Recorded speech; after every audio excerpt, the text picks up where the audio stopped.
I am here to remind you this week that there are certain rules we are given to live by in God's Word, and you cannot change them. You cannot ignore them. You will certainly learn from them.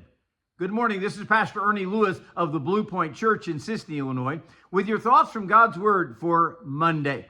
You know, when Paul writes his New Testament epistles, he is giving them Spirit-led principles to live by, and these are filled with godly wisdom. Over in Galatians chapter 6 and verse 7, he gives us a principle that is easily understood by every gardener or every farmer.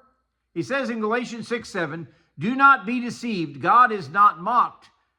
Whatsoever a man sows, that he will also reap." You know, this is the simple principle of sowing and reaping. You know, when you sow soybeans in a field, you might get a few weeds in there. You might get some return crop from last year, but you will most certainly receive a crop of soybeans. This is not a shocker to most of us. Unless you don't recognize the seed, you will certainly know what is going to come up after you have sown it. Well, this is also true of the deeds which we commit and the fruit that comes from those things too. Paul, first of all, says, do not be deceived. Now, how could we be deceived into thinking that we will not receive the fruit of what we have planted? You know, because Satan will deceive you into thinking that you are that one person in history that will not receive back the same fruit that you have sown.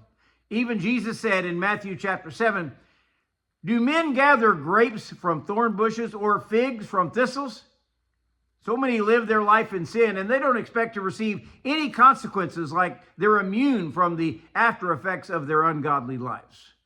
When Paul warns that God is not mocked, we get the picture of those who sneer at God and disobey his commandments and his warnings to their own peril. You know, we think of men like the Pharaoh of Egypt who said, "I won't let God's people go, for I will chase them down with my powerful army, and I'll bring them back and destroy those Hebrews." But what actually happened was he found his powerful army left at the bottom of the Red Sea after God had destroyed them. God was not mocked, even by this powerful earthly king who thought he wielded all power here. God will not be mocked when men like Achan have decided that they're going to hide the spoils of Jericho in their tent, under the rug. They're going to take that which belonged to God. And of course, he and his family paid the terrible price. They were stoned for stealing these spoils. The excuses that people use in this life will not be received by a holy and all-powerful God. Paul goes on to say, "For he who sows to his flesh will of the flesh reap corruption.